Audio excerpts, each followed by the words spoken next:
All right, so it's been a while since I've made a little bit of a how-to video, so I'm going to show you guys how I'm capping the beams and the posts right there. So I'll do a step-by-step video to showcase that. I'll probably make 2 videos out of it. All right, so the first step will be to take some measurements. So obviously we'll need the length. We'll start with the beam first. We'll need the length and then the wraparound size. So for the height, what I'm gonna do is realistically I need 7 7/8. I'm gonna go to 8 inches just to give me a little bit of leeway off the beam. And on this side, it wasn't spaced out as much. So I got 8, I'll need 8 1/4 if I had 1/8 of an inch on this side. And on this side, I'll need 8. So I like to use a piece of coil stock to write my measurements. So 8 on this side, 8 1/4. And then overall, I need 5 inches. So I like to leave myself some leeway on the edges to allow to straighten things up as much as possible. On the corner here, I don't have my fake J-trim because I never put a J-trim. I've just put the soffit to close off the holes for the birds 2 years ago. So I'll do a fake wood trim piece that's going to slide within my beam to make up a fake J-trim. So in the black aluminum, I'm going to make this shape like so. I'll make those 2 tabs at 3/4 inch. But then in wood grain, I'm going to do a double bend like this and like that. I want that to be 1 inch. And I'll do 3/4 on this tab and 3/4 on that tab. And then these are gonna be what I'm gonna need to run the whole length of the porch, the beam.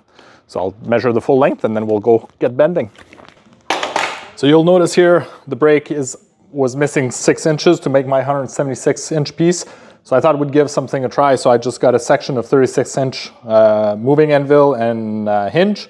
I didn't bother doing all the operating handle and the power plate frames. So we'll start by cutting our black material first, and then we'll cut the wood grain material.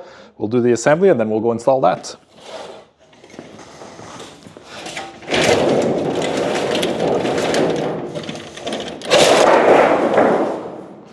So first step, I'm going to figure out exactly my overall shape, what I need. So I need 3/4.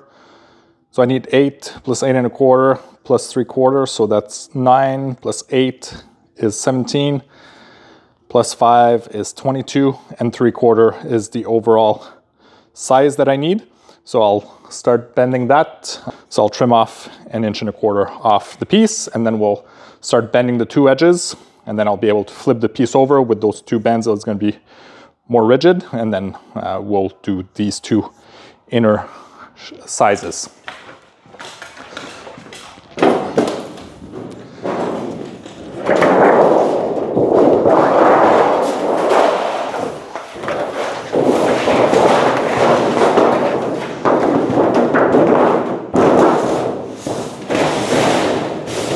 So you see, that's the beauty of being able to use the whole break. So I want to cut 1 1/4 inch off. So I'll line myself up on those measurements actually. So 1 1/4 inch here. 1 1/4 inch. That solves that. I'll grab the cutter. 3/4 inch.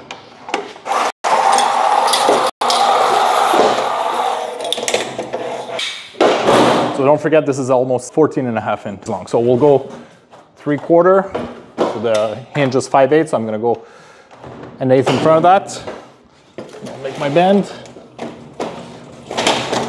See how easy that was? So now I'm going to go. I don't want to take the piece out without the increased rigidity. So I'm going to mark 3/4 because I could do it with the measuring tool if the piece was sticking out, but I have too many chances of kinking it while taking it out. So I'm going to go 3/4 again here. And then I'm going to be able to pull out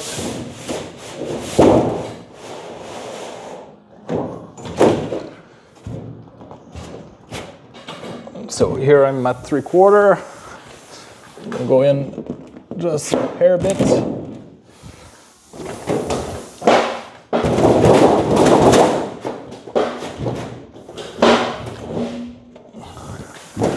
My 3/4 and 3/4, lock the brake, and then I'll do my other 90. I'm gonna go a little bit less than 90 so that when my wood grain pieces are going on, they're gonna be kind of spring loaded towards the top as opposed to being too flat. So then if there's unevenness, then it's gonna kind of self-adjust itself.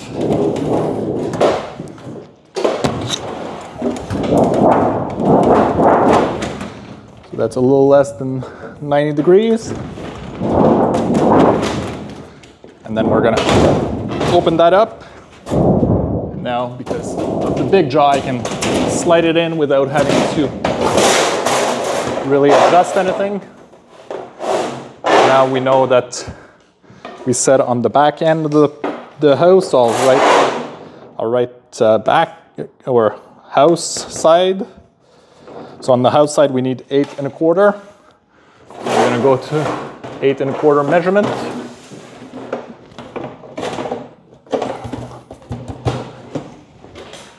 And then I don't have the magnetic strip here, so I can't really use the measuring tool there, but so I'll go to 8 1/4 here.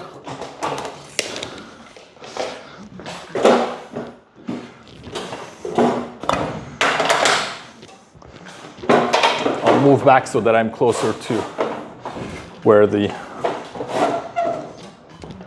jaw is, because I think I'm missing a little bit of an overbend here, so 8 1/4. Just because if I'm too far away, then it just wants to open up because there's no power plate on that end. So this one will go 90. So we're 90. And then here we said we were going 5 inches. So I'll go 5. So this side is at 5.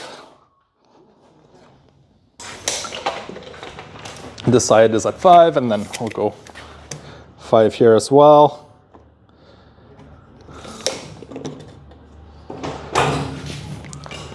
I'm just missing a little bit of but at least it gives me a nice straight edge that I can finish off by hand. So obviously it'd be much better if we had all the power plates and we could go as long as we wanted to.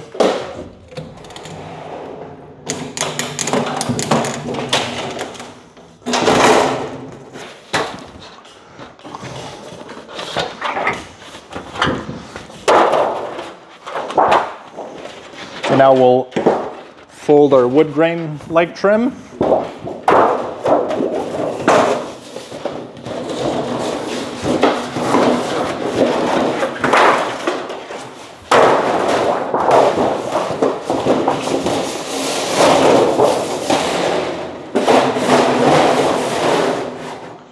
So we're gonna go 3/4 on the first bend.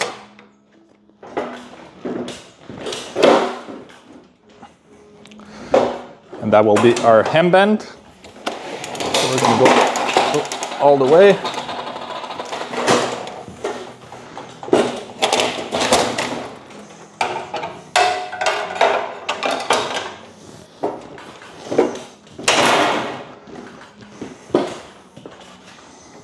And then we want,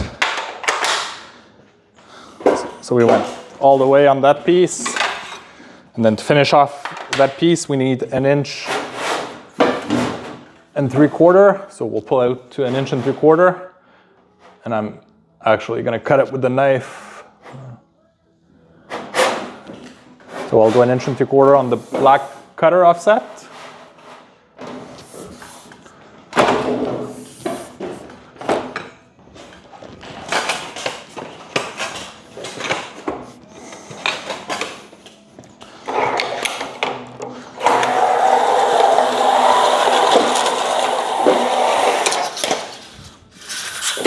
So I'll leave that piece aside. I need 2 of those pieces, so I'll go back to my hem here.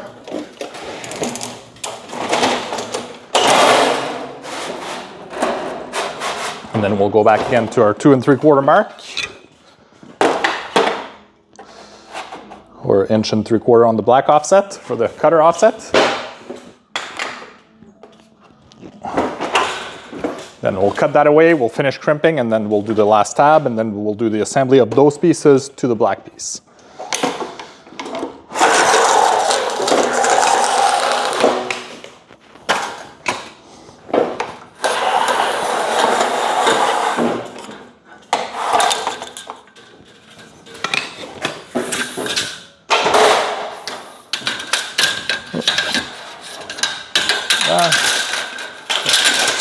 Take that piece out.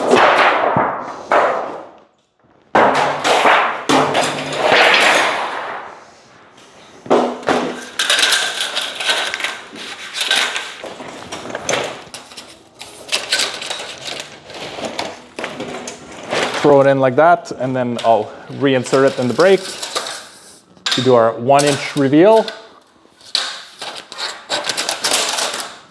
So I'm not gonna bother using the measuring tool because I know that I have 5/8 in the front here, so I'll go 3/8 to the black to distance between the flipped over side and this side. I can eyeball it.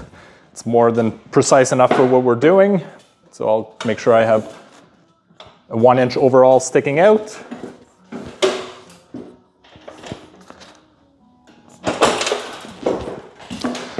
And then I'll go almost full like that. And then this will be our piece that we're gonna crimp on the beam after. We'll finish crimping this one. If you have a long piece like that, you can just kind of wedge it in the hinge, and it's kind of self-centering itself exactly where it needs to go to do your hem. Again, we'll pull it out.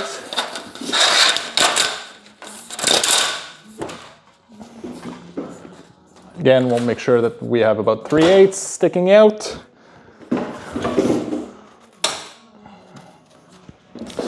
And like I said, like this is not a critical piece by any means, it's just for looks, so we're not joining pieces together, so even if it's off by 1/16 of an inch or something, it really doesn't matter, no one's gonna know. Visually, there's no issues there, so I go full tight. And now what we're gonna do is we're gonna mount that to this side. So I'm gonna, let's see if I can do it this way. I've done this a few times before, but never this long of a piece. So we'll give it a try, see how that goes. So I'm gonna rest that on there. I'm all where I need to go. I'm gonna come.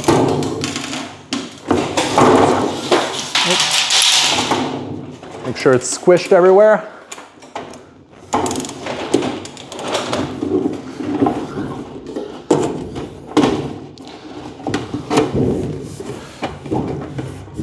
So as you can see, we got that squished over top. I can slip it back a little bit, make sure it's where it needs to be. So I'll use a little bit of tin tape, just because I know it'll be weather resistant and it holds up better than masking tape and electrical tape and stuff like that. So I'll just put a few spots like that just to secure it in place.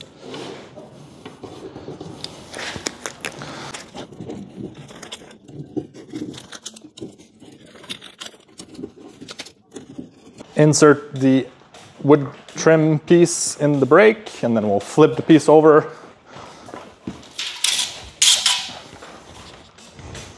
So I'll go this way. Is this the way I want to go? Was I going this way?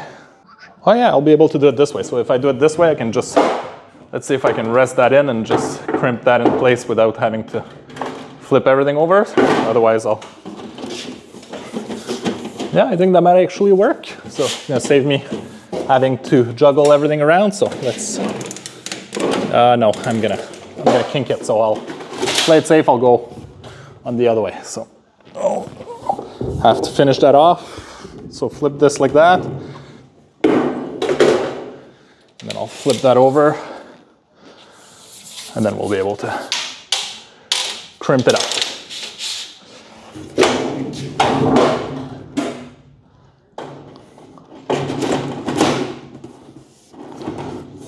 I'm in where I need to go.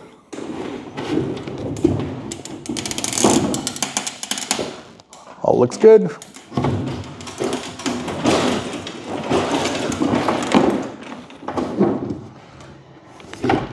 And she's in.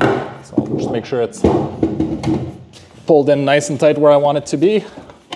And then I'll put another little bit of tape again to kind of secure it in place. So move around with your job.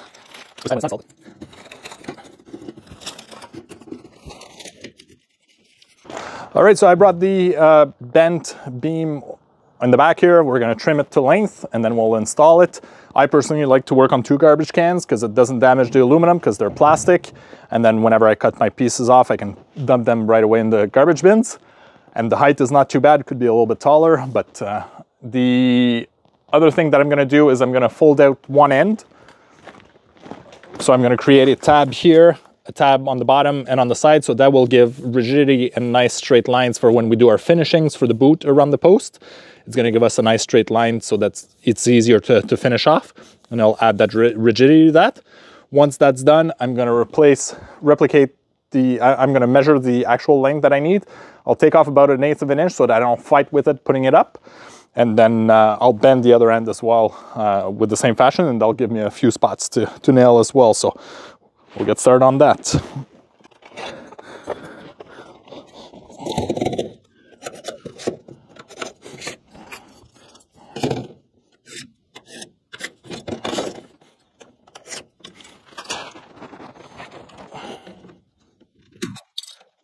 These are not going to show, so I'll give myself extra room.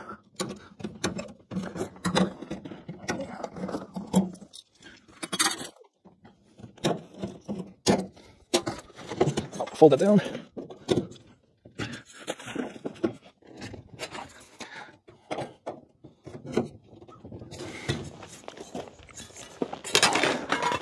And I'll measure what I need overall length. See how much it dried up. So I'm at 5 3/8, so I'll take off 5 1/2.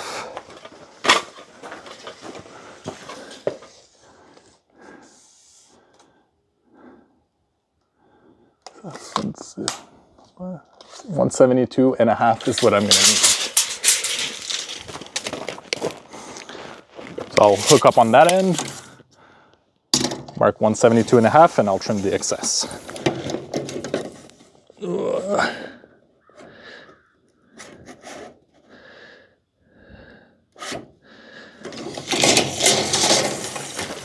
Actually, I'm a little too short on my piece. Let's just confirm. 178. Yeah, so what I'm gonna do is I'm gonna install on that one because that one's shorter. So always start with your longer piece so that you can use it in the other spot if needed. 6.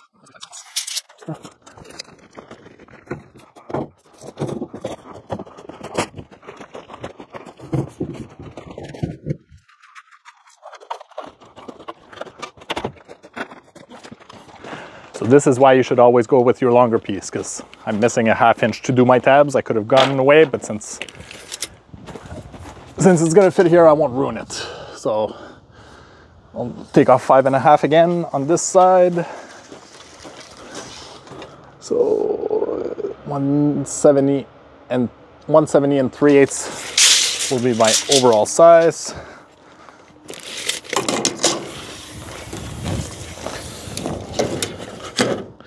170 3/8. I got about 2 inches difference between the 2 boxes, so that's good.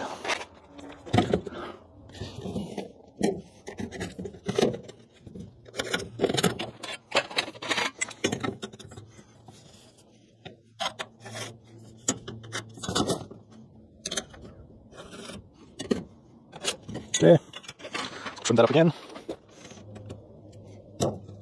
And I don't need that long of a tab saw.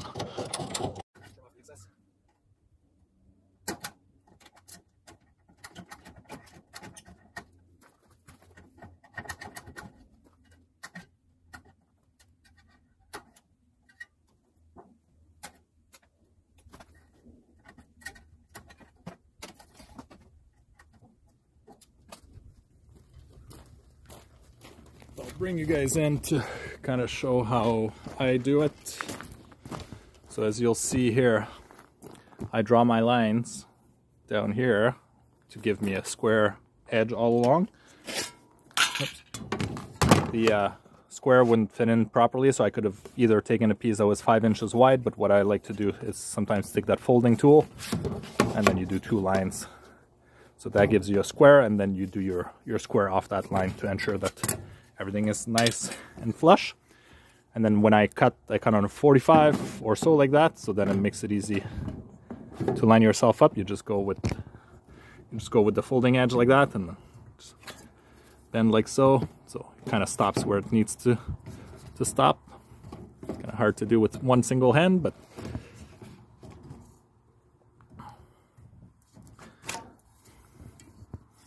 and then the reason why I fold the other side before I take my overall measurement is that if I'm off here a 1/16 of an inch, but I've given myself an 1/8 of an inch space, so you see it does a nice straight line.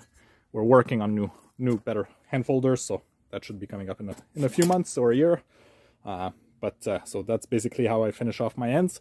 And like I said, by finishing off one end, then it gives me a finished 0 point.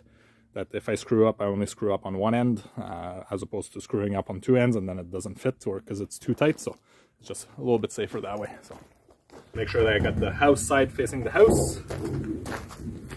Just a little bit of different measurements. Slip that up like that. And make sure that you're on each side here. So I'm just gonna take the brad nail back one end just so I can play with it to ensure that everything is good and accurate. You know, 2 nails just because it's a bigger piece. That's when the nail gun jams, obviously.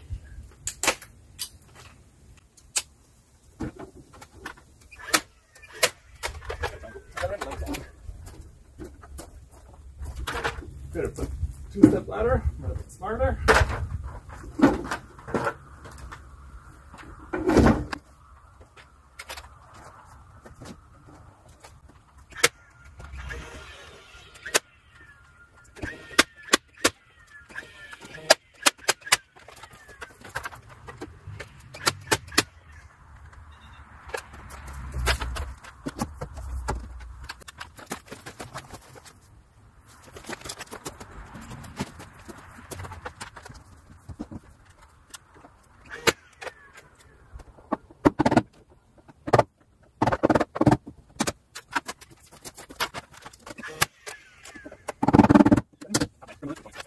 In place. Maybe I could have put a little bit of caulking to just kind of suck it in place, but that about sums it up. So I'll do the other beam and then we'll do the posts and the caps.